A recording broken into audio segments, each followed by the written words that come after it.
Hola, vamos a continuar la clase de epitelios. Esta es la segunda parte de tejido epitelial que corresponde a los tejidos epiteliales glandulares, en los cuales vamos a ver dos tipos de tejidos. El primero es conocido como glándulas de tipo exocrina y en segundo lugar las glándulas de tipo endocrinas. Entonces desde ya vamos a ir orientando de que el tejido glandular es un tejido epitelial que sufrió una especie de invaginación, es decir, que se introdujo hacia el tejido conectivo. Este sería el tejido conectivo y este de acá serían las glándulas que se introducen obviamente hacia el estroma o hacia el tejido conectivo. Y entonces estos, a su vez, estas células epiteliales se convierten en células especializadas en secretar. Por eso decimos que pues son tejidos glandulares. Todo esto, como es un epitelio, va a estar separado del tejido conectivo subyacente por una lámina basal. Recordar que son células epiteliales, como ya las habíamos visto anteriormente, y van a sintetizar esa lámina basal que va a separar el componente epitelial del componente estromal. Entonces, desde el punto de vista de la evolución, todas las glándulas son procedentes de un epitelio de superficie, como este que vemos acá. Sin embargo, algunas de ellas, como por ejemplo estas que se llaman glándulas exocrinas, vamos a decir que estas glándulas exocrinas se producen o se desarrollan a partir de proliferaciones epiteliales, obviamente de las células que se encuentran en el epitelio superficial y que estas van a comenzar a crecer hacia la parte interna del tejido conectivo para formar estructuras glandulares, como la vemos acá, ¿verdad? Esta estructura glandular va produciéndose, es decir, va formándose hacia el tejido conectivo a medida que está avanzando. Y mientras esto va ocurriendo, se van produciendo dos porciones o dos componentes importantes de las glándulas exocrinas. La primera es la porción donde se secreta el contenido que se va a liberar, que se llama porción secretora o la vamos a conocer con el nombre de adenómero. Adenómero, ¿ok? Entonces, el adenómero es el lugar donde se encuentran las células especializadas en secretar en una glándula exocrina. Y luego tenemos el conducto excretor o la porción conductora, que es la que comunica la superficie de las células epiteliales, ¿verdad? Con el epitelio de revestimiento superficial. Entonces, la función de esta básicamente es conducir la secreción hacia la superficie del órgano del que estemos hablando. Esta porción, el conducto excretor o la porción conductora, también es conocida con el nombre de conductómero. ¿Ok? El conductómero, similar al adenómero. Entonces, esta glándula exocrina, mantiene este conducto y esta es la principal característica que lo va a diferenciar de las glándulas endocrinas. Vayan viendo que las glándulas endocrinas producen un material similar, sin embargo, este producto de secreción no lo van a enviar a un conducto, sino que lo van a enviar a los vasos sanguíneos. Y esto debido a que durante su desarrollo las glándulas endocrinas pierden el tallo de conexión que los une al epitelio de superficie y por ende los productos de secreción no pueden ser llevados a través de este conducto hacia el epitelio superficial y estos tienen que ser vertidos hacia los vasos sanguíneos, ¿verdad? Y es una de las principales características de estas glándulas endocrinas que su producto de secreción es llevado hacia el torrente sanguíneo y este es distribuido en toda la sangre, ¿no? Entonces, así lo vemos acá, ¿verdad? Esto es un esquema muy bonito para entender, por ejemplo, que estas de aquí son glándulas endocrinas. Aquí dice glándulas endocrinas, el epitelio de superficie se invagina, forma esta invaginación grande, pero pierde el tallo de conexión a este nivel y las glándulas quedan introducidas en el tejido conectivo o en un área en específica y estas obviamente se vascularizan, es decir, tienen muchos vasos sanguíneos y a su vez eh, están secretando algo, ¿no? Y al secretar ese algo tienen que ser enviado a través de estos vasos sanguíneos, ¿no? En el caso de las glándulas exocrinas, lo que ya les había mencionado, el epitelio sufre una especie de engrosamiento, también va a proliferar, pero este epitelio va a formar un conducto, y aquí lo vemos muy bien, y este conducto es la principal característica que nos ayuda a diferenciarlo de las glándulas exocrinas. Todas estas glándulas, todos estos órganos, por sí están constituidos por algo que se llama parénquima y por algo que se llama estroma. Claramente, el parénquima es la unidad secretora y funcional de un órgano. Y en este caso hablamos, por ejemplo, de que el parénquima de una glándula es conocida con el nombre de adenómero y incluso una unidad conductora que también puede ser considerada parte del parénquima. Y el estroma, que es el tejido conectivo donde se encuentra esta glándula, que usualmente lo conocemos como tejido conectivo de sostén. Ok, por ejemplo, aquí el estroma sería el tejido conectivo hacia donde se invaginó esta glándula, ¿no? Igual este de acá, tenemos que esto de acá es una lámina basal y esto de acá es el tejido conectivo y eso sería entonces el estroma de esta glándula. Los productos de secreción de estas glándulas usualmente son estructuras de tipo macromoleculares que se van a almacenar en vesículas de secreción. Por ejemplo, este acá es un acino y en este acino, con una tensión que se llama azul de toluidina, se han podido recalcar o resaltar estas estructuras vesiculares intracitoplasmáticas que son los productos de secreción almacenados y que posteriormente se van a liberar hacia el ápice de la célula para que sean vertidos a la luz de la célula y que estos obviamente puedan ser arrastrados a través de los conductos. Los productos de secreción los vamos a clasificar según la forma en que se sintetizan como hormonas polipeptídicas, algunas son sustancias serias, mucinógenos, leche, el exudado, etcétera, ¿no? Todas estas son moléculas que pueden ser liberadas hacia un componente exocrino, ¿verdad? Son algunos de los ejemplos, hay más.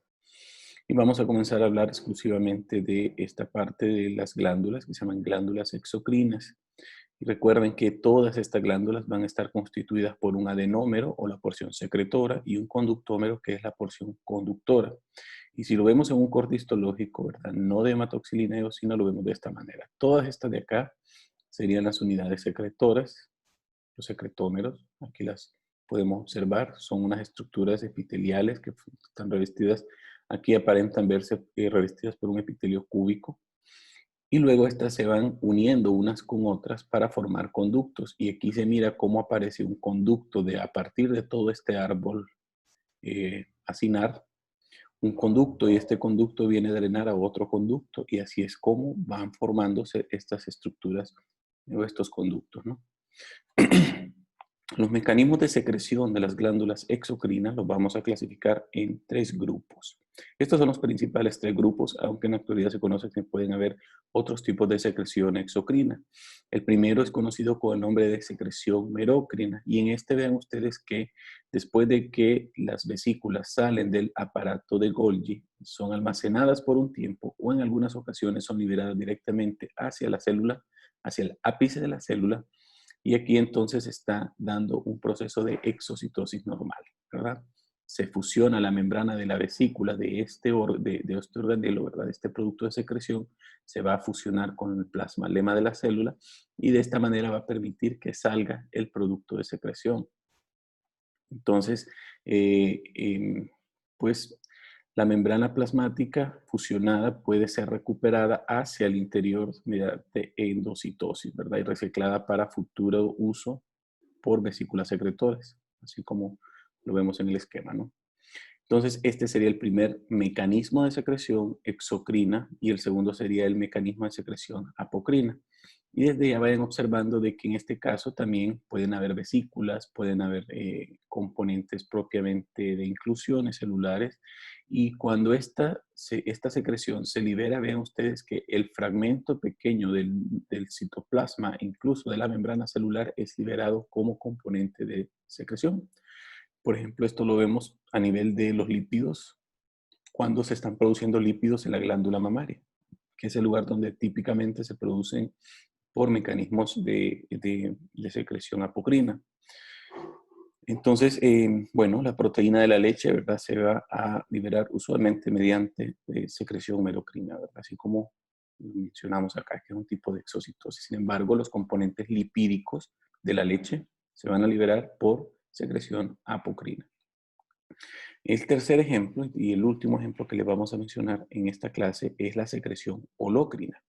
La secreción holocrina de las células, ¿verdad? Esa permite que en una célula se acumule todo el producto de secreción y hasta que esta célula llega a su estado de madurez, es decir, llega a, ya a convertirse en una célula superficial madura, permite que esta célula se rompa y al romperse entonces va a liberar todo el contenido de su citoplasma y en eso incluye, ¿verdad?, las vesículas de secreción.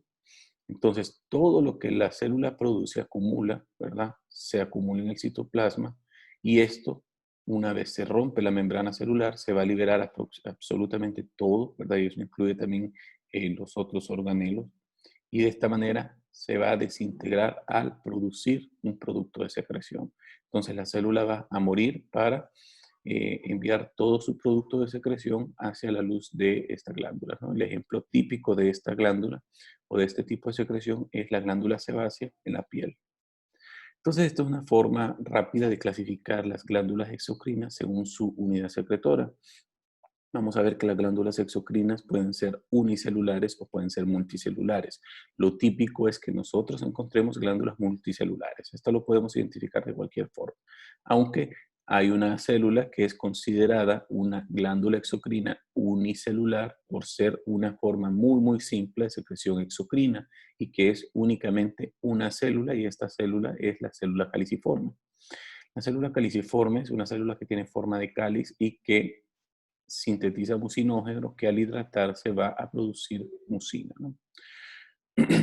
Luego tenemos las multicelulares, pues aquí hablamos de glándulas salivales, glándulas sexuales accesorias, el páncreas exocrino, glándulas lacrimales, glándulas mamarias, glándulas intestinales, glándulas cutáneas y el listado podría seguir, ¿no? Entonces estos son ejemplos, algunos ejemplos de glándulas multicelulares de tipo exocrinas, ¿no? Recuerden que estas liberan su contenido hacia un conducto y esto va a derivarse posteriormente a un conducto, a una superficie epitelial, ¿no? Según su producto de secreción, podemos ver que estas glándulas pueden liberar un contenido mucinógeno o mucoso, ¿verdad? Entonces vamos a decir que según su producto de secreción pueden ser células que secretan un material mucoso o pueden ser células que secretan, vamos a decir primero, una sustancia cerosa o un líquido ceroso o unas glándulas que en algunas ocasiones tienen ambos componentes. Entonces vamos a decir que son glándulas mixtas. Incluso existen unas glándulas mixtas que tienen la capacidad de sintetizar sustancias de tipo endocrina y sustancias de tipo exocrina, ¿verdad? Y el ejemplo típico es el páncreas, también el hígado, ¿verdad? Que son órganos considerados bimodales, que tienen las dos formas de secreción. Ya dijimos que las glándulas unicelulares exocrinas, ¿verdad? La típica es la célula caliciforme. Aquí tenemos el esquema de una célula caliciforme para que la vayamos conociendo. Es una célula que tiene forma de cáliz, ¿ok? Que tiene una boca luminal delgada, estrecha, al igual que la zona basal. Y prácticamente toda la zona media tiene una especie de engrosamiento debido a que acumula muchas de estas vesículas que contienen estas gotitas de mucinógeno, ¿verdad? Este mucinógeno prácticamente está en el tercio medio y tercio superior de la célula.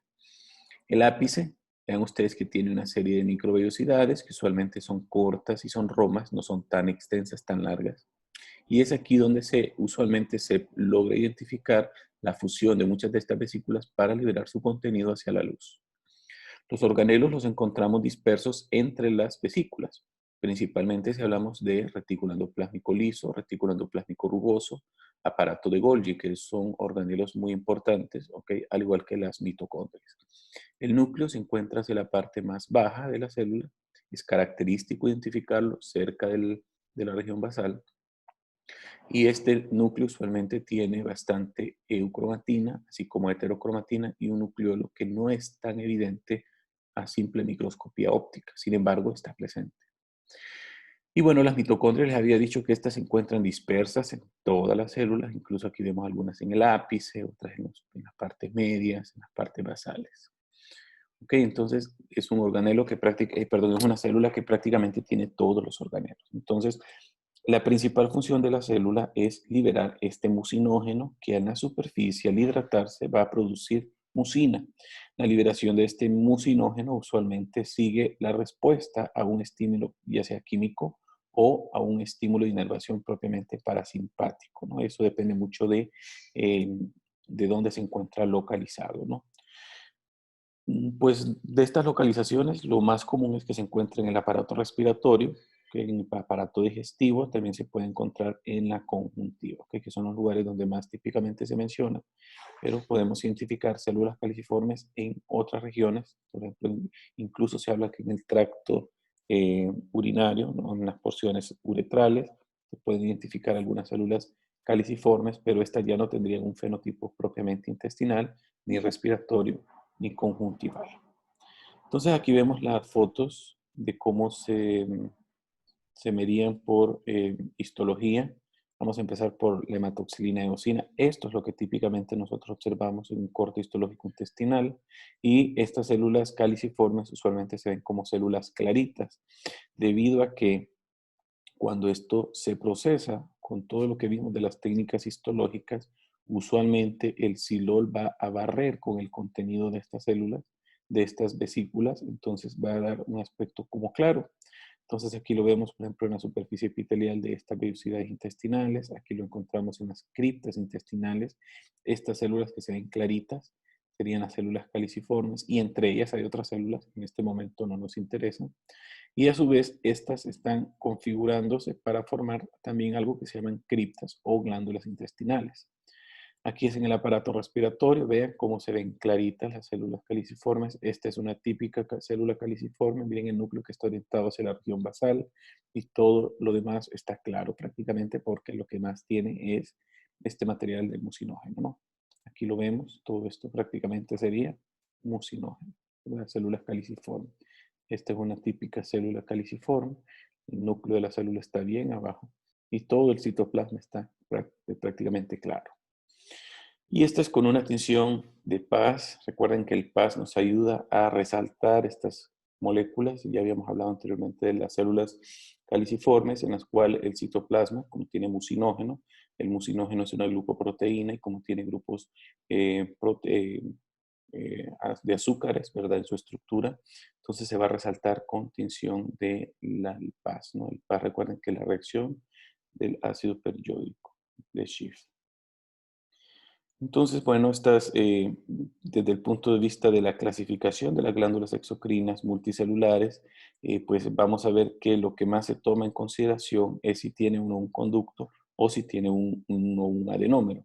Y dependiendo cómo sea este conducto y este adenómero, entonces nosotros vamos a poder clasificar las glándulas exocrinas multicelulares. Y por ejemplo, si el conducto va directamente de la superficie a la porción secretora de esta glándula, nosotros vamos a decir que es un conducto simple, es decir, es un conductómero simple. Pero si este conductómero comienza a ramificarse y a formar otras estructuras más pequeñas, entonces vamos a decir que es completamente compuesto, porque no es un conducto simple, sino que es un conducto compuesto. La porción de secreción o el adenómero va a depender mucho de la forma que éste desarrolle cuando estemos viéndolo por microscopía óptica, ¿verdad? Incluso desde el punto de vista tridimensional. Podemos decir que el adenómero puede organizarse en forma de acino y cuando el acino se encuentra dilatado y el espacio dentro del acino es muy, muy amplio, pueden formar algo que se llama alvéolos, ¿ok? Que prácticamente es lo mismo, pero con la diferencia de que los alvéolos tienen, usualmente tienen la capacidad de recoger ese material de secreción y ponerlo adentro, entre las mismas células del adenómero, ¿ok? Tenemos otro que en este caso va a formar estructuras tubulares, ya no va a formar estructuras acinares. Y este, pues, pues también puede ser simple o puede ramificarse, ¿no? Estas estructuras tubulares. Y por último tenemos el adenómero que combina estos dos componentes, que sería la estructura túbulo alveolar, es decir, que tiene un componente tubular y que tiene un componente acinar. Esto es desde el punto de vista, como les digo, estructural, ¿verdad? Según los componentes que van a formar parte de este adenómero. Entonces vean ustedes que cuando ya lo vemos, ¿cómo se llama? Traducido a lo que nosotros estamos queriendo explicar es que, bueno, por ejemplo, acá tenemos todo esto que está representado de azul, la estructura simple, ¿verdad? De los conductos, ¿no? Todos tienen entonces simple cuando un solo conducto conecta la superficie del epitelio con la estructura glandular, ¿no? Y aquí la vemos, conducto simple, conducto simple, conducto simple, conducto simple y conducto simple. Esta ocasión es la estructura que forma la parte secretora. Por ejemplo, aquí tenemos que las células se van a disponer en o alveolo, ya dijimos que era lo mismo, pero dependía mucho de cómo se iba a ver a la microscopía. Entonces, aquí podemos ver que las glándulas usualmente eh, desarrollan o organizan estas células en forma como vamos a decirlo así, como de un cesto, ¿ok? O como un florero, ¿no? Aquí vemos que cada una de las células usualmente tienen una forma que es una forma piramidal y la luz, ¿no? Que después este producto de secreción se va a liberar hacia la parte epitelial superficial, ¿no? Usualmente estas van a formar glándulas que, como les digo, se llaman glándulas acinares simples o alveolares simples, ¿no? En los adultos es poco frecuente identificar este tipo de glándulas, aunque sí se pueden observar en ciertas regiones. No es nada común identificarlas en alguna zona, ¿no? Bueno, cuando tenemos unas glándulas alveolares simples que se ramifican, quiere decir que de este mismo conducto aparecen varias estructuras alveolares y en este caso, el ejemplo más típico que vamos a ver son las glándulas sebáceas, ¿no? Más adelante les voy a mencionar otros ejemplos. La glándula tubular simple, ¿qué quiere decir? Que la porción secretora tiene estructura o tiene forma tubular, ¿no? Y así se mira. Típicamente lo identificamos en glándulas intestinales. Entonces aquí vemos un conducto, que en este caso el conducto es corto y lo que es muy, muy largo es la porción secretora y así se introduce sobre el tejido conectivo. Entonces, por eso sería una glándula tubular simple. Ejemplo clásico, glándulas intestinales. Luego tenemos esta que es una glándula tubular simple, pero es enrollada. Vean ustedes que aquí tenemos la porción conductora y esta sería la porción secretora, que esta se va a contornear y puede ser una serie de enrollamientos, ¿verdad? No importa cuántas veces se enrolla, lo importante es que esta no va en disposición recta, así que no la vamos a ver recta como esta. Y esta pues la vemos a nivel de las glándulas sudoríparas, eh, eh, ecrinas, se llaman ecrinas, ¿no? O también la llaman merocrinas, ¿no? Solo para que las conozcan. Y por último, siempre de estas glándulas simples tenemos esta que es una tubular simple ramificada, ¿ok? Quiere decir que tiene una porción tubular corta y ven ustedes que la porción secretora es la que se va a ramificar y es una estructura propiamente tubular, ¿no?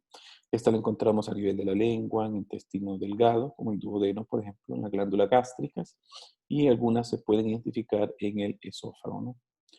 Entonces, estos son conductos simples. Ahora vamos a los conductos compuestos. Ya dijimos que los conductos compuestos es cuando la porción conductora se va a ramificar y va a formar otras estructuras más pequeñas, ¿no? Como colaterales más pequeñas que van a unir a otras estructuras secretoras. Y aquí vemos, por ejemplo, esta que se llama glándula alveolar compuesta.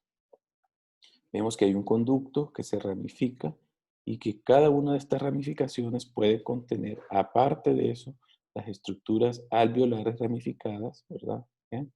Estos serían alveolos o acinos, podríamos decirlo también, ramificados, que van a conectarse directamente a un conducto, que este conducto a su vez va a formar otra conexión con otro conducto o con otro y así van a ramificarse. Este es un ejemplo nada más y esto no representa lo que en la realidad podemos identificar, que hay ramificaciones de ramificaciones de ramificaciones, ¿ok? Y esto usualmente sigue un patrón que ya vamos a conocer. Entonces, esta sería la glándula acinar o alveolar compuesta. Luego tenemos la glándula túbulo alveolar compuesta, que es una combinación de los dos componentes, alveolar y tubular, y a su vez es compuesta porque es sumamente ramificada, ¿no? Y aquí vemos, ¿ve? Que hay ramificación de la porción conductora, y a su vez aquí esta zona sería una zona acinar y esta aquí sería una zona tubular, ¿verdad? Que también forman especies de ramificaciones. Y estas típicamente las encontramos a nivel del páncreas, a nivel de las glándulas respiratorias y se habla también de las glándulas salivales. Y luego tenemos la glándula tubular compuesta, que ya dijimos, varias ramificaciones de la porción conductora que terminan en porciones secretoras de tipo tubular. Y aquí se hablan específicamente de algunas glándulas mucosas en la cavidad oral, se habla de las glándulas bulbouretrales, así como en los túbulos seminíferos, ¿no? Aquí vemos cómo se llamaría esta, por ejemplo, una glándula tubular simple, glándula tubular simple ramificada. Aquí tenemos esta que es una glándula tubular simple enrollada. Vean ustedes cómo las células de aquí cambian, se convierten en células piramidales y estas serían cúbicas o cilíndricas, son diferentes. Entonces, esta sería una acinar simple ramificada. Aquí ya vemos ramificación de la porción conductora, entonces sería una tubular compuesta. Esta sería una acinar compuesta y esta sería una túbulo acinar compuesta. Tiene porciones. En estas glándulas podemos ver que la porción final es acinar. Sin embargo, la porción aquí, tubular, se encuentra inmediatamente en contacto con la porción acinar. Entonces, esta es un poco más compleja. Vamos a mencionar otros ejemplos, ¿no? La tubular simple, la encontramos glándulas intestinales, eso ya lo habíamos mencionado. La tubular simple ramificada, podemos identificar algunas glándulas gástricas, esto es retomando lo que ya habíamos dicho. Glándula tubular simple enrollada, ya dijimos glándulas sudoríparas ecrinas o merocrinas, y también podemos observarlo en algunas glándulas gástricas a nivel del cardias, específicamente del cardias, del estómago. La glándula acinar simple, las glándulas sebáceas, las glándulas simples ramificadas, también algunas glándulas sebáceas, y las glándulas tubulares compuestas a nivel de las glándulas sexuales masculinas, específicamente en el testículo, eh, la glándula acinar compuesta en las glándulas mamarias y también la glándula túbulo acinar compuesta, ya dijimos próstata, glándulas vulvoretrales y también se habla de las glándulas mamarias que también pueden tener porciones similares. Entonces, desde el punto de vista estructural, todas las glándulas están constituidas, ¿verdad? En su mayoría, ¿verdad? Porque siempre hay excepciones. Hay una cápsula, estas tienen una cápsula, que es usualmente un tejido conectivo, y que esta cápsula va a ramificar o va a formar una especie de tabiques que van a dividir al órgano en su totalidad en algo que se llaman lóbulos, ¿ok? Los lóbulos del órgano. A su vez, ¿verdad? Estos tabiques van a formar otras prolongaciones de tejido conectivo más pequeñas que van a dividir este lóbulo en lobulillos, ¿ok?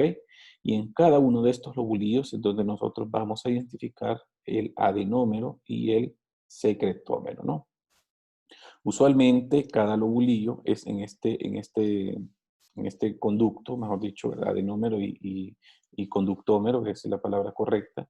Vamos a encontrar que estos conductos adentro de un lobulillo pueden ser considerados conductos intercalados, conductos estriados en algunas ocasiones y conductos intralobuliares, ¿ok? Porque aparte o afuera de estos lobulillos podemos ver otros tipos de conductos que estos ya van a conectar los lobulillos y estos se conocen con el nombre de conductos interlobuliares, conductos lobares, cuando ya unen específicamente lóbulos, y luego tenemos conductos principales que son los que van a reunir toda la secreción de una glándula y la van a llevar a otro órgano.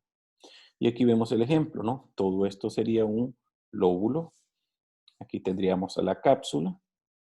La cápsula ya dijimos que va a enviar tabiques, que son estos de acá, que se miran como color rosado, y que dijimos que van a dividir al lóbulo en su totalidad en estructuras más pequeñas que se llaman lobulillos. ¿Okay? Este aquí sería un lobulillo. Y obviamente el lobulillo en su interior va a tener la porción secretora, que serían estas pelotitas color verde. Y luego tenemos los conductos, que serían los conductómeros. ¿Ok? Ya dijimos que los conductos que se encuentran en el lobulillo van a ser conductos intercalados, conductos estriados o conductos intralobuliares, ¿no? Ahora bien, estas porciones secretoras, aquí la vemos como son acinos, ¿verdad? Y es el ejemplo típico de una glándula bien organizada. Va a tener obviamente células piramidales. En algunas ocasiones vamos a identificar células mioepiteliales. No en todas las glándulas vamos a identificar células mioepiteliales. Y todo esto va a estar separado hacia la parte externa por una membrana basal. Recuerden que lo que está fuera del tejido epitelial es un tejido conectivo que forma parte siempre de lo que es el estroma de este órgano, ¿no? Entonces, desde ahorita vamos a ir conociendo los epitelios. Usualmente un conducto intercalado va a estar revestido por un epitelio cúbico bajo, ¿verdad? Cúbico bajo quiere decir que no es aplanado, pero que sí podemos ver que sus células tienen núcleos redondos. Luego tenemos un conducto estriado que usualmente está revestido por un epitelio cúbico acilíndrico y estas se caracterizan porque sus células basales tienen una serie de pliegues que contienen muchas mitocondrias, por lo tanto este conducto tiene una tinción muy eosinofílica cuando la vemos al microscopio. Luego tenemos los conductos intralobuliares, que estos van a estar básicamente revestidos ya sea por un epitelio cúbico o un epitelio cilíndrico, que es un tanto variable, ¿verdad? Dependiendo del tamaño del órgano que estemos observando. Recuerden que hasta aquí es el lobulillo. Luego aquí, vean ustedes, aquí lo vemos, ¿verdad? Aquí tenemos los conductivos, estos que serían los estriados. Aquí estarían estos más pequeñitos, que son los intercalados. Luego tenemos el conducto intralobular. Cuando ya se le dé el lobulillo, va a formar entonces este otro conducto que se llama conducto interlobular. Recuerden que está entre los lobulillos, ¿ok? Interlobular. Luego hay un conducto que se llama conducto lobular, que agarra todo el lóbulo del órgano y saca todo el contenido de este lóbulo, ¿ok? Entonces, vean ustedes que el conducto interlobular y el conducto lobular, ya el epitelio es completamente diferente al epitelio que identificamos adentro de los lobulillos. El conducto interlobular tiene un epitelio cilíndrico pseudoestratificado, mientras que el conducto lobular tiene un epitelio cilíndrico estratificado. Por último, tenemos un conducto principal que no se muestra aquí en la imagen, pero lo que va a hacer este conducto principal es unir todos estos conductos lobulares para formar obviamente un conducto de mayor tamaño que va a llevar ese producto de secreción afuera del órgano. O sea, lo va a sacar del órgano, por ejemplo, el de las glándulas salivales o el del páncreas, etcétera, ¿no? Son algunos ejemplos. Y este epitelio pues puede variar, usualmente es un epitelio cilíndrico estratificado, similar al conducto lobular, y en algunas ocasiones simple y sencillamente es un epitelio cilíndrico simple. Las células mioepiteliales entonces son unas células que se encuentran en las porciones secretoras y en algunas porciones conductoras que tienen la capacidad de contraerse, ¿no? Estas células, desde el punto de vista estructural, abrazan las porciones secretoras de esta manera. Ven ustedes que son células que tienen una morfología más o menos estrellada, tienen un citoplasma eh, que tiene prácticamente todos los organelos, pero algo que llama la atención de estas células mioepiteliales es que tiene estructuras del citoesqueleto que permiten que esta célula se contraiga. Y las principales estructuras del citoesqueleto que se van a identificar en estas células son actina y miosina, similares a las células de músculo liso. Por eso algunas porciones de los conductos principales de estas glándulas tienen células de músculo liso. Sin embargo, lo que más llama la atención es estas células no son células de músculo liso y se encuentran adentro de la membrana basal de los órganos, de estas porciones secretoras, y por ende se consideran células epiteliales, no células de músculo liso. ¿Okay? Si nosotros las pintamos con citoqueratinas, que son, dijimos que eran propias para las células epiteliales, estas van a tener tinción para esta célula, ¿verdad? Para, es decir, para estos componentes de citoesqueleto. Entonces, estas células mioepiteliales, nosotros en microscopía óptica las vemos así como rosaditas y casi siempre se encuentran acá abajo, ¿verdad? Abajo de las células epiteliales de revestimiento de la porción secretora. Aquí las vemos. Y así es como se mirarían por microscopía electrónica fluorescente, perdón, sería una microscopía fluorescente, cuando estamos pintando específicamente una porción secretora, ¿no? Así más o menos se van a distribuir sobre las porciones secretoras de estas células, ¿no? Por inmunistoquímica también las podemos recalcar o resaltar. Específicamente vemos que tienen positividad para desmina, pero también tienen positividad para la actina de músculo liso, ¿verdad? Que es alfa, P63, caldesmona y otra molécula un tanto más rara, pero que se llama HMWCK, ¿verdad? Que es un tipo de citoceratina. Bueno, entonces así se une la célula mioepitelial, esta sería una célula mioepitelial y estas de acá serían células secretoras de, obviamente, de lo que sea que estemos viendo. Y aquí la vemos cómo se resalta por inmunistoquímica, ¿no? Recuerden que las células mioepiteliales se encuentran adentro de las membranas basales. Bueno, el P63, nada más, aquí no voy a profundizar, ¿verdad? Esto no está orientado a ustedes, pero sí los puede ayudar a determinar si un conducto o una glándula es normal o es un cáncer, ¿verdad? En algunas ocasiones lo usamos para determinar, por ejemplo, si las glándulas que se encuentran adentro del tejido conectivo son glándulas normales y cuando no pinta el P63, entonces es cuando podríamos decir que son glándulas cancerosas. En estas ocasiones, ¿verdad? Pues buscaríamos otros factores o otros criterios para hacer el diagnóstico. Aquí vemos algunos ejemplos desde ya.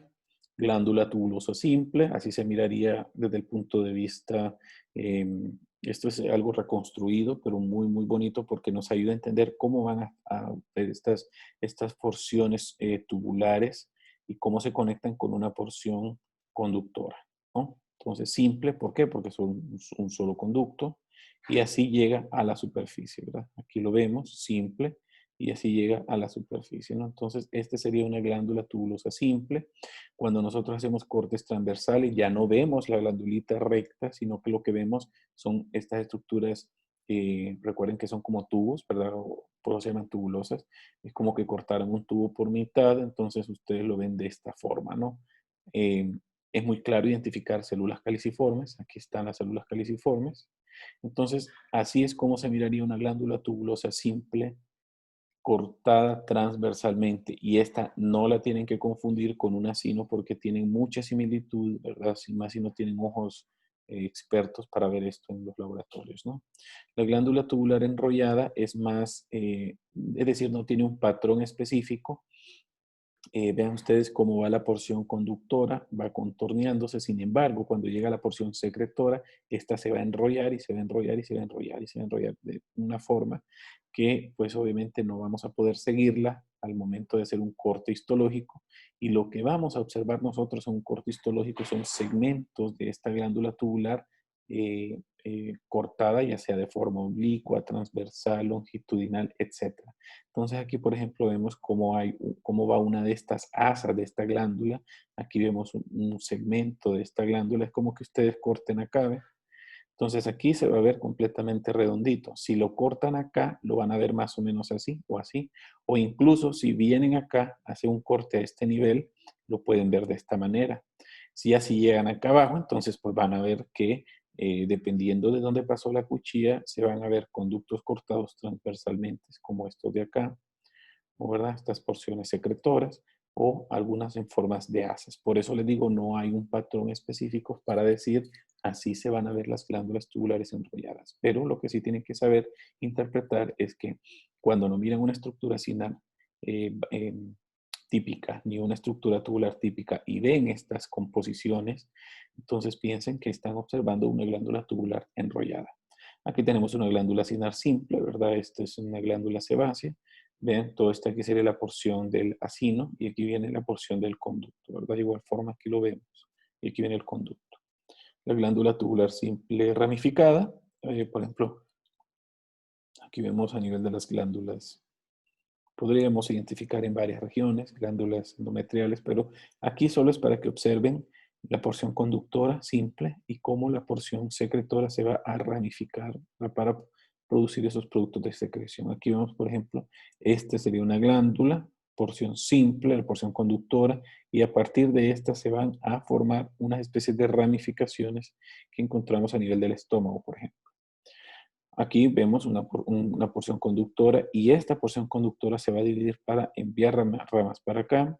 Por aquí se va viendo otra rama que en este segmento no se observa y aquí podemos ver cómo aparece otra ramificación. Por eso decimos que son glándulas tubulares, ¿verdad? Simples, ramificadas. Así se mirarían estas glándulas tubulares simples ramificadas, similar a la tubular simple, ¿verdad? Que ven ustedes que en estos cortes se ven más o menos bueno, como que fueran así, ¿no? Sin embargo, recuerden que son cortes transversales y en estos tenemos moco, células con, mejor dicho, células caliciformes, ¿no? La glándula acinar compuesta, ojo, ya dijimos que compuesta es que tiene varios conductos, entonces cada uno de estos sería un acino y cada uno de estos acinos tiene un conducto, ¿ok? Y uno de estos conductos se va uniendo con otro y con otro y con otro para formar posteriormente un conducto principal, ¿no? Un conducto central, que es el que se ve ramificado. Por ejemplo, tenemos estas glándulas sebáceas, aquí tenemos glándula sebácea, porción secretora, y esta porción secretora tiene un conducto, al igual que este otro conducto de acá, se van a unir para formar otro conducto.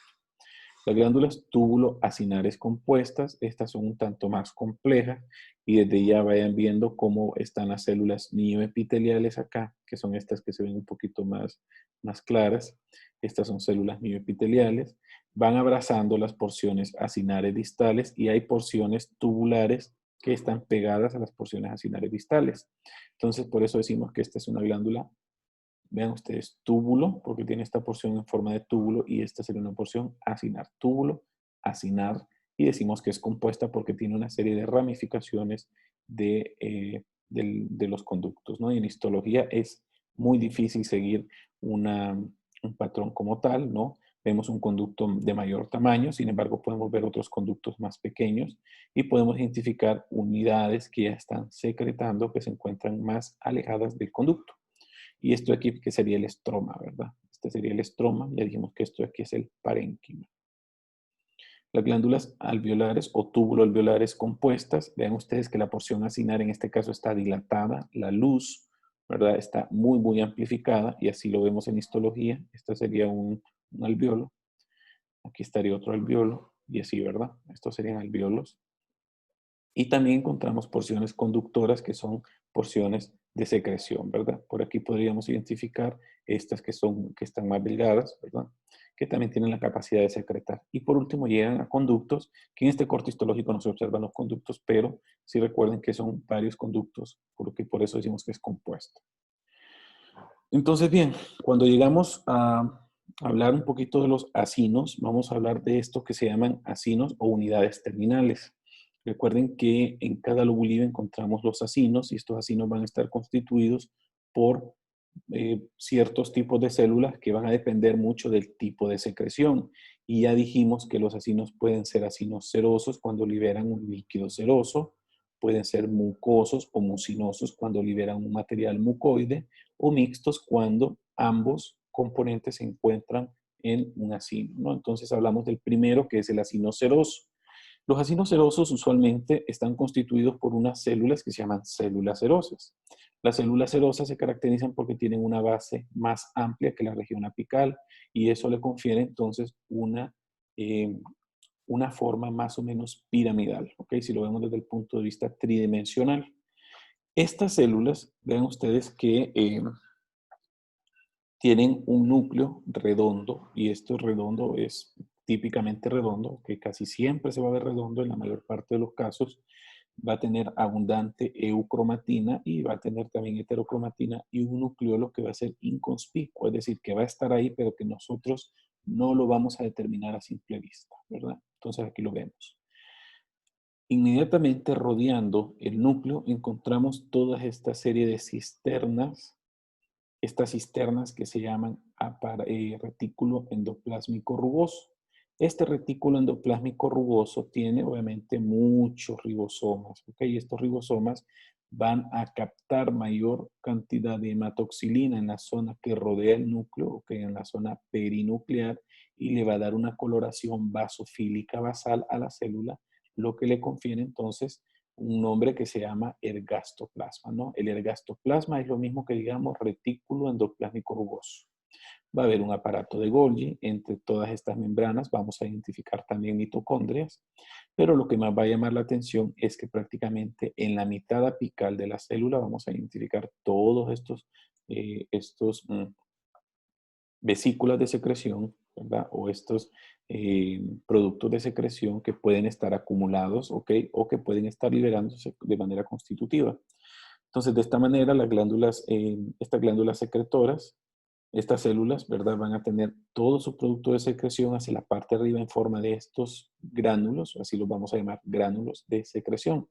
Cuando nosotros traducimos todo esto que hemos visto, o que les he hablado ahorita aquí de esta célula, de esta célula serosa, a un corte histológico lo vemos así. Esto sería un acino, este sería otro acino. Entonces, ¿dónde identificamos las células? Cada núcleo de esto representa una célula. Y vamos a agarrar esta célula. Aquí vendría la porción basal, que sería esta de acá. Porción basal, luego sube y hace esto. ¿Ok? Esta es la forma piramidal de la que le hablo. Aquí tenemos entonces el núcleo de la célula con las características que ya les mencioné. Y aquí se encuentra la basofilia perinuclear, que dijimos que estaba hacia la mitad basal de la célula. Y esto dijimos que se llamaba ergastoplasma y que era básicamente retículo endoplásmico rugoso. Luego tenemos la porción apical, que es esta de acá, que si ustedes la comparan, se mira más rosada en comparación a la región perinuclear, ¿verdad? Y la región basal de las células, que se mira más basófila. Aquí se mira más eosinófila. ¿Por qué?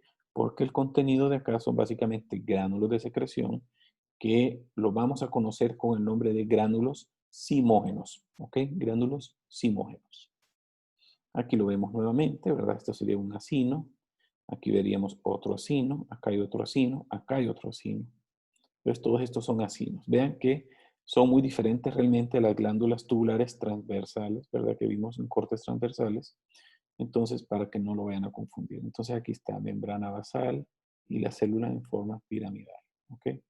Igual acá, ¿verdad? Membrana basal y célula forma piramidal. Igual acá. Membrana basal y célula en forma piramidal. Y así entonces podemos identificar las glándulas serosas. Luego vamos a hablar de los acinos mucosos. Estas células son muy similares a las serosas, sin embargo, tienen características, ¿ok? Características que nos ayudan a diferenciar. Como son mucosas, entonces van a tener características parecidas a las células caliciformes. Sin embargo, estas van a formar estructuras acinares. Este sería un acino, este sería otro acino, aquí vemos otro acino, así, ¿verdad? Vamos viendo estructuras acinares propias. Entonces, también va a estar formada por células que tienen forma piramidal. Sin embargo, estas células ya no van a tener núcleos redondos, sino que casi siempre vamos a ver núcleos ovoides o con tendencia a verse aplanados hacia la región basal de la célula, con presencia de muchos sistemas endomembranales, ¿verdad? Que no son tan evidentes a la histología, pero sabemos que existen por microscopía electrónica. Obviamente encontramos 2, 3, 4, hasta 5 aparatos de Golgi que son sumamente importantes para los procesos de glucosilación. Y luego tenemos los productos de secreción que tienen tendencia a acumularse en prácticamente todo el citoplasma de la célula, obviamente siendo preferible en la célula depositarlos en el tercio medio y en el tercio apical. ¿Okay? La porción apical usualmente tiene estas microvellosidades que son cortitas, son romas, ¿verdad? Y pues obviamente las mitocondrias, el retículo endoplásmico rugoso, el retículo endoplásmico liso se encuentran cercanos al núcleo hacia las regiones basales. Y aquí vemos los acinos. Estos serían los acinos mucosos, recuerden muy bien. Eh, los núcleos tienen tendencia a verse más orientados hacia la región basal. Por ejemplo, aquí en esta lo vamos a ver, este sería un acino, esta de que sería la membrana basal, y aquí tendríamos la orientación hacia la parte apical, ¿no? Entonces la célula tiene que el núcleo basal, y ven ustedes que prácticamente el citoplasma se mira clarito, ¿ok? Muy, muy clarito. Y entonces eso es característico de la célula mucinosa. Recuerden que lo que hay aquí en estos gránulos de secreción es material de aspecto mucinógeno, que a las tinciones de rutina usualmente se va a barrer este material, no se va a ver clarito, ¿verdad? Aunque sí lo podríamos resaltar con tinciones específicas de paz, caído de ciano. El ácido mixto, pues no vamos a entrar en mucho detalle, pero sí quiero que sepan que tiene una porción, que es una porción, esta que está acá, que es una porción eh, mucosa, que está constituido por un acino propiamente mucoso y que a su vez tiene una semiluna que se llama semiluna serosa, que es esta de acá. La semiluna serosa va a estar constituida entonces por células serosas. Imagínense ustedes, el mismo acino tiene una porción mucosa, que es la parte central del acino, y tiene la mitad que está pegadita hacia arriba en forma de semiluna, que forma una semiluna serosa. ¿Ok? Y los productos de secreción se van a viajar entre ellos a través de unas especies de canalículos que solamente se van a distinguir por microscopía electrónica y que van a llevar propiamente líquido seroso de la semiluna serosa entre las células mucinosas y lo van a liberar a la luz del acino para posteriormente seguir los conductos que ya vimos. Y en histología se ve así, ¿no? Este sería el acino mucinoso y aquí tenemos la semiluna serosa. Esta sería la semiluna serosa, esta sería una semiluna serosa, este sería la célula, el grupo de células mucinógenas, ¿no? Entonces, este sería el acino mixto. Aquí vemos entonces, pruébense ustedes, digan en sus casas qué tipo de acino es este, la verdad que no es difícil identificarlo. Recuerden núcleos redondos, las regiones basales que se encuentran más basofílicas y se logran identificar esta serie de gránulos hacia la región apical, ¿no? Entonces sería un acino seroso. Y estos aquí tenemos algunos acinos que incluso ya se ven dilatados, formando más o teniendo tendencias a formar alveolos, pero siempre van a estar constituidos por estas células piramidales, ¿no? Que tienen este citoplasma muy, muy claro, y esto típicamente lo identificamos en los acinos mucinosos. Entonces, hasta aquí hemos terminado las glándulas exocrinas. Ahora vamos a hablar más específicamente de las glándulas endocrinas, que son la otra contraparte de las glándulas que ya hemos mencionado. Recuerden que estos son conceptos generales y que estos temas los vamos a retomar nuevamente cuando hablemos específicamente de cada una de las glándulas. Recuerden que las glándulas endocrinas están constituidas básicamente por adenómeros y en estas no existen conductómeros. ¿Ok? Eso es muy importante de que lo recuerden. Entonces, en estas es muy importante que recuerden que las células están dispuestas en múltiples conformaciones morfológicas, pero que siempre van a tener un vaso sanguíneo muy cerca y que obviamente a través de él van a enviar su contenido de secreción. Entonces, las glándulas endocrinas, las que principalmente conocemos, son la glándula suprarrenal, la glándula hipófisis, la glándula tiroides, glándula paratiroides, glándula pineal y se habla también de los testículos, ovarios y placenta. Estos son los que van a formar, como les digo, órganos. Pero, sin embargo, podemos encontrar células dispersas, ¿verdad? Que pueden estar entremezclados en algunos órganos y estas pues pueden formar conglomerados de células o células propiamente dispersas, ¿no?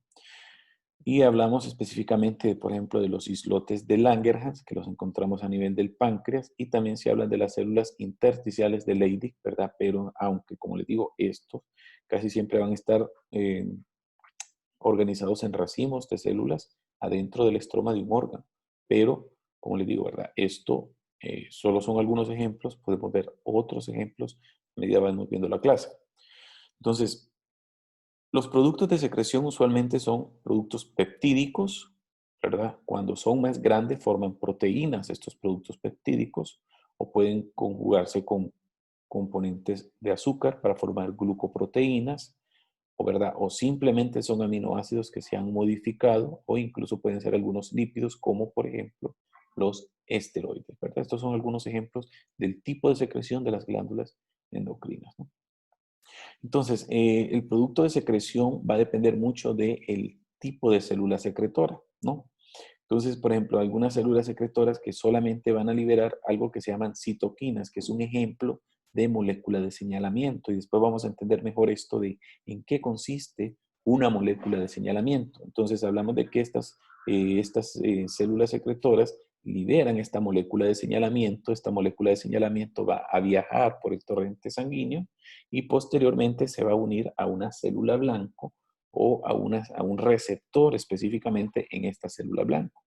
Entonces, según la distancia, ¿verdad? Estas células van a desplazarse, ¿verdad? Y pueden actuar o pueden ejercer sus efectos en base o con base, mejor dicho, a tres formas de actuar. La primera se llama forma autócrina, la segunda se llama forma parácrina y la tercera es una forma endócrina.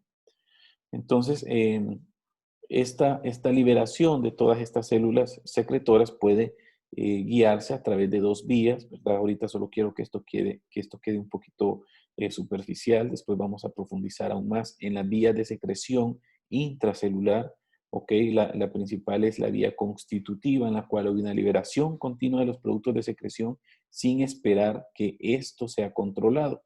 Es decir, al nomás salir del aparato de Golgi, esta vesícula de secreción va directamente al citoplasma apical, ¿verdad? Para ser liberado hacia los vasos sanguíneos. Y luego hablamos de la secreción regulada, ¿verdad? Que en este caso, luego de que pasa del aparato de Golgi, la vesícula se va a almacenar y esta célula va a esperar una señal para que ese producto de secreción se libere, ¿ok? Y esto usualmente lo encontramos, ¿verdad? Por ejemplo, en glándulas salivales, ¿verdad? Son algunos ejemplos, ¿no? Entonces, ¿en qué consiste la señalización autocrina? La señalización autocrina es que la célula que produce el producto de secreción, vean ustedes que lo libera, inmediatamente este se une a receptores propios en la célula. Es decir, los receptores diana o los lugares diana se encuentran en la misma célula.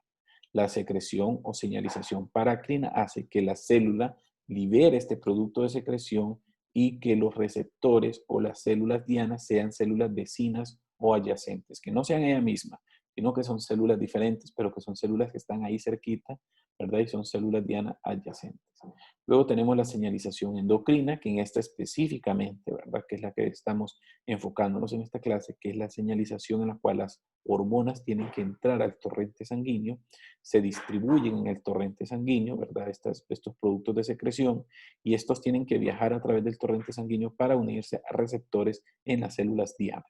Entonces, esto es lo que más comúnmente ocurre cuando hablamos de glándulas y secreción hormonal, pero como les digo, puede ocurrir cualquiera de los otros mecanismos que ya hemos mencionado.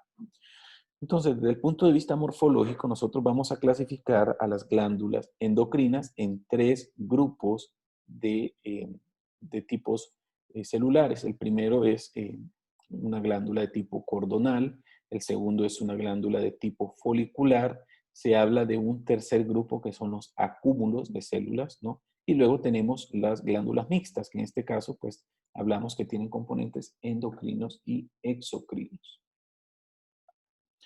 Entonces, les voy a mencionar rápidamente algunos ejemplos. Por ejemplo, las glándulas cordonales. Vamos a decir que la glándula cordonal es la forma más común, incluso es la forma más primitiva en la cual podemos identificar células endocrinas, formando cordones anastomosados, como su nombre lo dice, ¿verdad? Cordones anastomosados de células que van a rodear capilares o sinusoides, ¿verdad? Y que estos, pues, van a tener sus funciones de tipo endocrinas.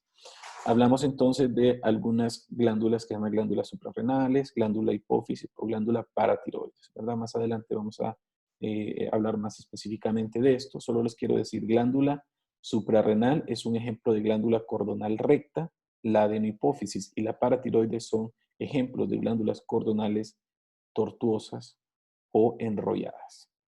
Luego hablamos de la glándula folicular. Esta está formada por células que primero eran cordones, pero que estas comenzaron a secretar un producto de secreción exocrino y que van a formar unas especies de vesículas. Por eso es que también son conocidas con el nombre de glándulas vesiculosas. ¿Okay? Estas glándulas o estas células, ¿verdad? Son conocidas usualmente como células foliculares y van a formar estructuras que tienen una cavidad central y esa cavidad central es un lugar donde usualmente se acumulan hormonas o se acumulan otros productos de secreción que son importantes, ¿verdad? Pero que este producto de secreción no puede ser llevado a través de un conducto. Por eso es que quedan atrapados y forman una especie de quistes. Entonces, este quiste o esta estructura folicular es importante porque obviamente a través de ella se pueden dar procesos biológicos, procesos metabólicos, ¿okay? Que son necesarios para la función de esta glándula, ¿verdad? El ejemplo típico de esta es la glándula tiroides, aunque también podemos hablar de algunos folículos ováricos que también tienen funciones endocrinas específicas. Bueno, las glándulas por acúmulos, ahorita solo les digo, ¿verdad? Que son acúmulos de células que están enmarañados en una trama reticulovascular, es decir, que tienen un estroma reticular con muchos vasos sanguíneos, y el ejemplo típico es el islote de Langerhans. Y se habla de estas glándulas mixtas, que es cuando tienen componentes endocrinos y exocrinos, pues hablamos de estas como por ejemplo en el páncreas, ovarios, testículos, hígado, etcétera, ¿no? Aquí tenemos un ejemplo de glándula cordonal. Recuerden que esto es histología. Aquí tenemos los cordones de células. Miren, este es un cordón, acá va otro cordón de células, acá va otro. ¿Y por qué estos están dispuestos en forma rectecita? Entonces vamos a decir que es una glándula cordonal recta. Este es un corte de glándula suprarrenal. Luego tenemos la glándula folicular o vesiculosa. Como su nombre lo dice, forman vesículas o microquistes que tienen o están revestidos por células epiteliales, conocidas con el nombre de células foliculares, y tiene una cavidad que es esta que está acá. Esta cavidad en este contexto y en este tejido está llena de un material viscoso que recibe el nombre de coloide. ¿Okay? Más que viscoso es un líquido o un producto de secreción coloidal, ¿verdad? Alto en proteínas. Entonces, este material es importante, ¿verdad? Y forma estas estructuras microquísticas.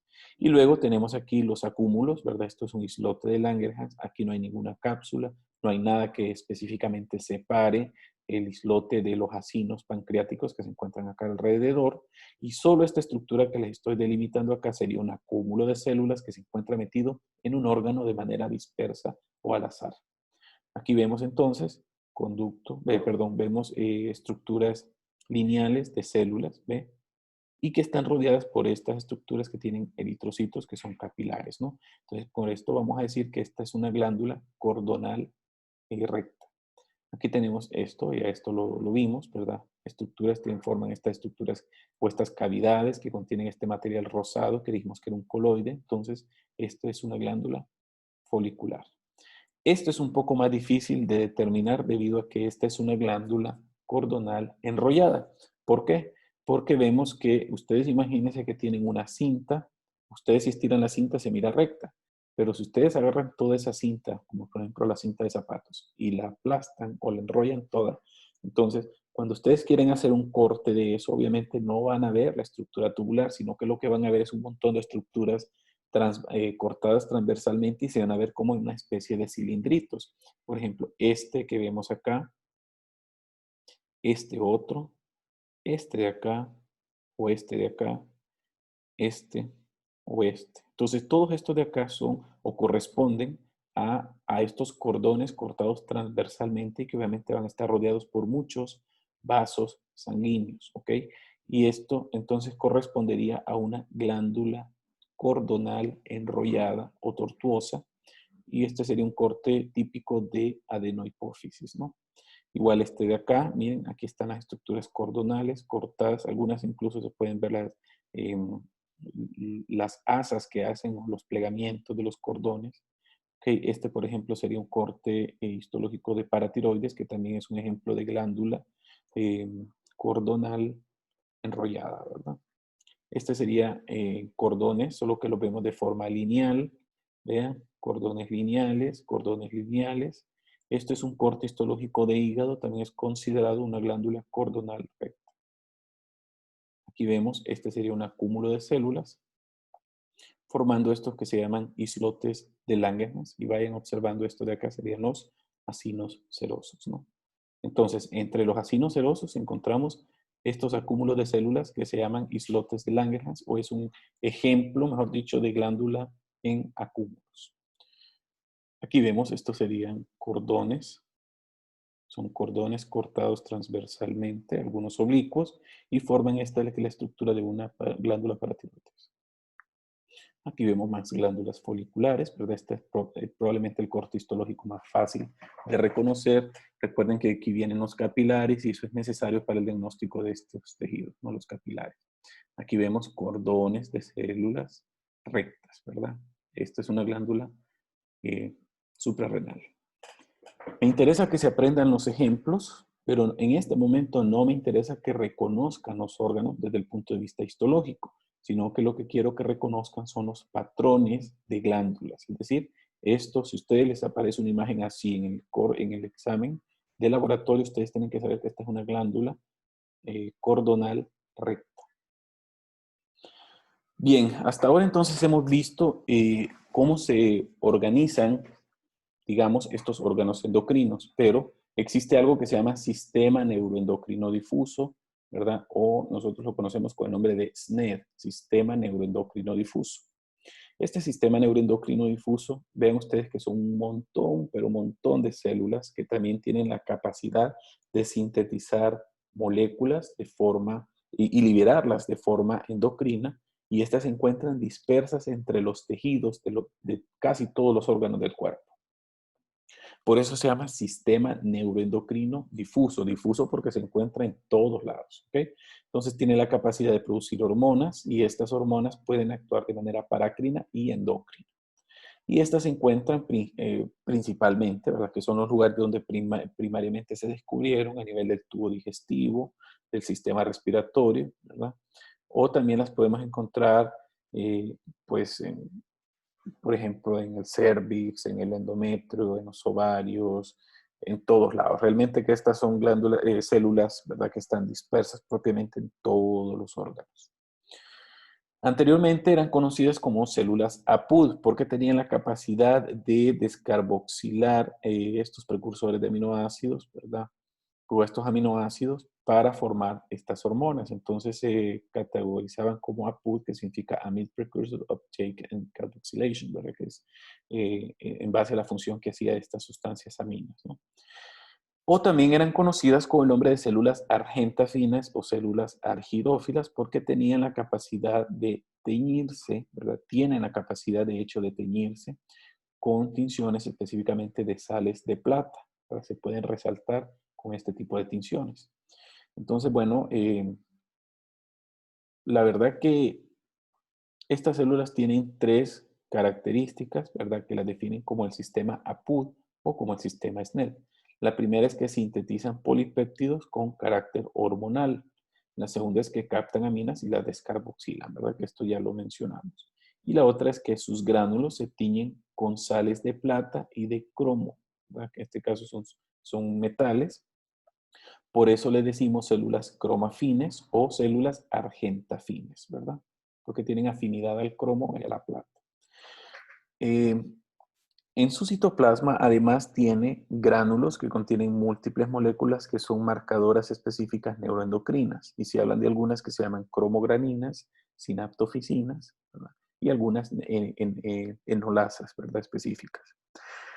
También se habla de que su membrana celular es positiva para una proteína que se llama CD56.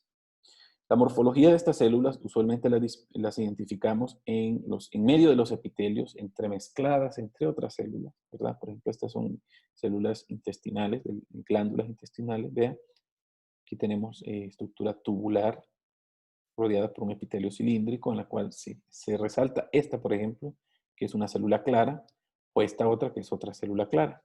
Entonces, estas dos células son células del SNED, ¿ok? En un corte perfecto, nosotros las podemos identificar como en este caso. Entonces, son células que usualmente tienen un citoplasma claro, no poseen la suficiente cantidad de ARN para generar una basofilia intensa, ¿verdad? A nivel de las membranas de su citoplasma, ni tampoco tiene tan abundante cantidad de sistema endomembranal. Lo que sí tiene son vesículas de secreción y estas vesículas de secreción tienen la capacidad de ser liberadas, ¿no? Dependiendo el tipo de secreción que estas células puedan liberar, se han clasificado aproximadamente 28 tipos de células del sistema neuroendocrino difuso. Estas son tinciones con las cuales nosotros resaltamos estas células. Podrían ser cromogranina, podrían ser sinaptoficina, podrían ser enolasas. Y vean ustedes cómo se resaltan en medio de las otras células, ¿verdad? Aquí las vemos. Aquí también se pueden identificar. Y estas son tinciones específicas de inmunohistoquímica. Entonces, bueno, aquí tenemos algunos ejemplos. Hablamos de la célula C, por ejemplo, de la glándula paratiroides. Algunos mencionan que los melanocitos son parte del sistema neuroendocrino difuso, las células Kulczynski del sistema respiratorio. En el sistema gastroenteropancreático hay un montón, y ahí es donde más vamos a ver ejemplos, ¿verdad? Se hablan de las células KIT, A, D, B, G, okay, algunas células no beta, etcétera, hay un montón. Otras células específicas del estómago, célula G, en el píloro, en el islotelangas específicamente. Son un montón. Vamos a verlas a medida que vayamos conociendo los temas. Y productos de secreción son básicamente estructuras que también tienen ciertas características de neurotransmisores, como por ejemplo serotonina, dopamina, bradicinina, que también podría tener funciones similares, sinaptoficina, enolasa neuronal específica, enteroglucagón, histamina, péptido intestinal vasoactivo. Esta cromogranina se las mencioné, ¿verdad? Entonces son un montón de moléculas que son específicas de secreción endocrina, pero que son liberadas por células unitarias, por células que están dispersas, ¿no? Entonces, la importancia de estas células es que a partir de ellas también pueden aparecer grupos de tumores que son conocidos como carcinoides o tumores neuroendocrinos en general, ¿verdad? Podemos ver que estos tumores pueden ser muy silentes y que de repente aparecen cuando ya el paciente tiene metástasis a un órgano específico, ¿no? Entonces, pueden proliferar y pueden producir también algo que se llaman síndromes paraneoplásicos porque sabemos que estas células tienen la capacidad de sintetizar todas estas hormonas y que estas hormonas pueden inducir a esos síndromes paraneoplásicos, ¿no? Entonces, aquí terminamos la clase. Espero que hayan entendido muy bien eh, para que vayamos avanzando con los contenidos de la clase, ¿no? Nos vemos en la próxima.